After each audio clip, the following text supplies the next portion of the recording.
Hello foodies! This is Dollie'cious Cravings again. Guess what? I have a special treat for you today. Gusto niyo bang malaman kung paano gumawa ng homemade spread na perfect for breakfast or merienda? Well, you're in luck. Today's video is all about making a rich and creamy cheese pimiento using Keso de Bola.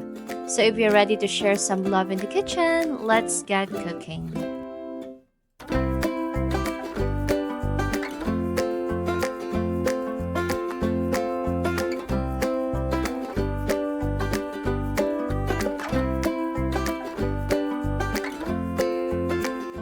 Here are all the ingredients we need for this recipe. We need the queso de bola, the bell pepper, evaporated milk, butter, the mayonnaise, and then a few water, sugar, salt, and pepper. Trust me, this spread is super easy to make and won't take too much of your time. First, let's cut our bell peppers into small pieces. Then, remove the red coating of the queso de bola. We won't need that. As you can see, kalahati lang yung ginamit ko for this recipe kasi nagamit ko na yung half nung nagluto ako ng pasta.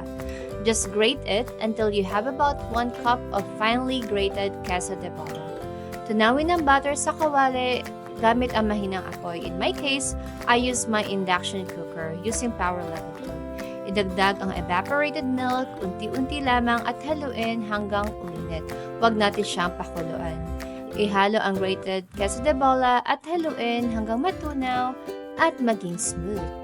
Kapag creamy na, you can add your mayonnaise and chopped bell peppers. Mix them well. Now, tikman at timplahan ng asukal, asin at paminta according to your taste. Kung gusto mo pang lumabnaw, magdagdag ng 1 to 2 teaspoon warm water unti-unti lang.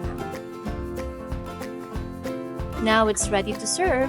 Enjoy this cheese sauce with your pasta, bread, crackers, nachos, or even as a dip.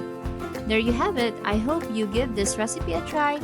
If you enjoyed this video, please comment down below and don't forget to like, subscribe, and share the love. Let's spread positivity. No hate, just love. Happy cooking!